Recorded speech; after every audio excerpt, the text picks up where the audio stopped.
ஐயா தமிழா தெலுங்கா? ரெண்டுமே வரும். ரெண்டு வருமா? எவ்வளோ நாளாக அந்த தொழில் பண்ணுறீங்க? ஆதி காலம். ஆதி காலத்தில் தான் பண்ணுறீங்களா? சரி சரி சரி சரி சரி. பரம்பரை தொழிலே தானே? நல்லது நல்லது நல்லது நல்லது. எந்த ஊருங்க சொந்த ஊர்? மெட்ராஸு தான். இங்கேவா?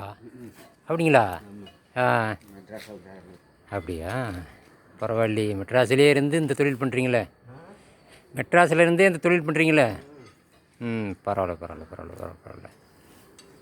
Okay okay okay okay.